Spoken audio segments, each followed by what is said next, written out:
Hey guys, hope you're doing good. So I have Jill working with me from here.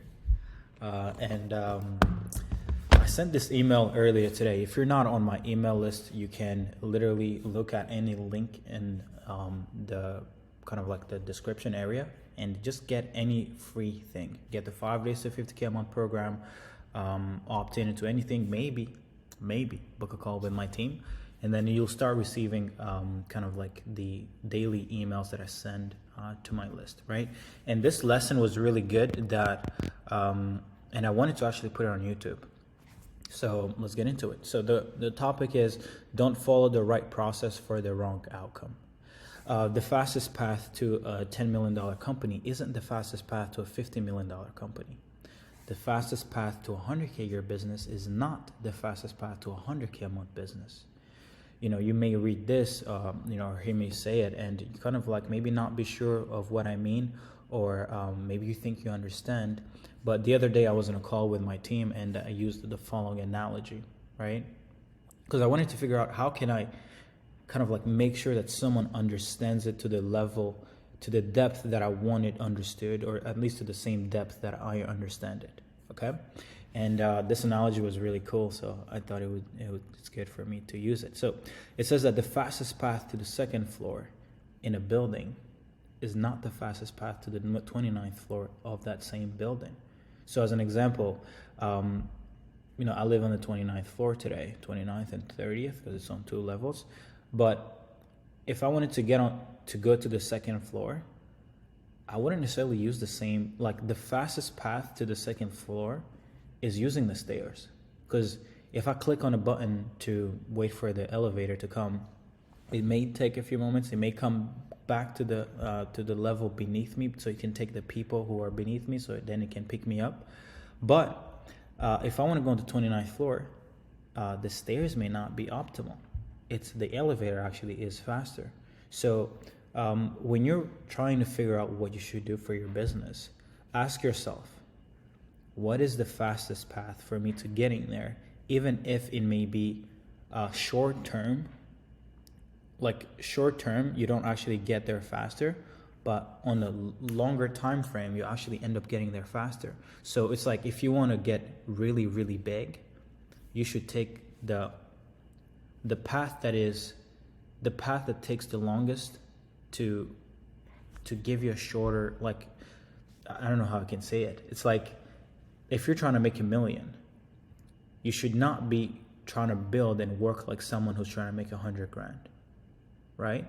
So the longer the time frame, the different the process that you should take to go at your achieving your goal. So the longer the time frame and the longer the bigger the outcome that you're trying to achieve, right?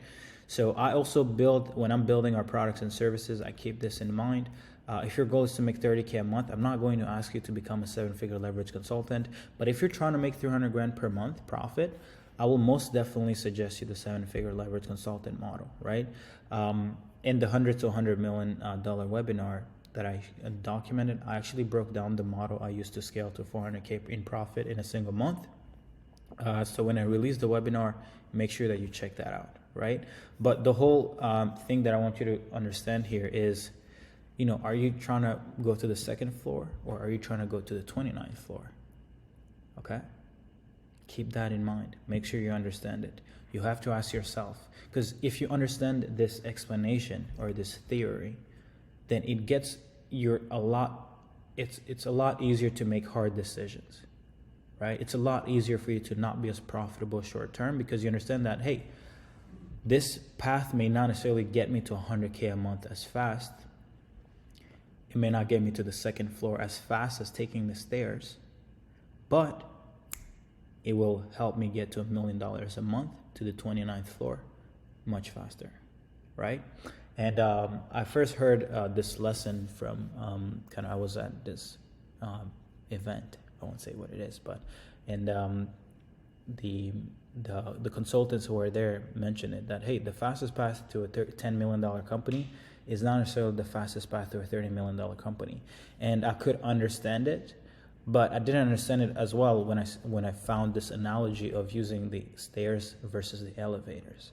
So So yeah, guys, depending on how far you want to take your company, you need to also change the way you go about scaling your company and the acquisition channels you use, the team you use. Are you going to use paid ads? Are you going to use setters? Are you going to use a different fulfillment model? All that good stuff, right? So let me know if this makes sense. If you've been struggling to scale and get to the 29th floor, or maybe make $1 million a year or $1 million a month, it's maybe because you're trying to take the stairs. You're trying to take the stairs to $1 million a month. You're trying to take the stairs to $1 million a year business, when instead you should rethink your whole process and take the elevator. You lose short term, but you win and get to win long term faster. You get to your outcome, to your big outcome faster. So that's it. Hope you guys enjoyed this video.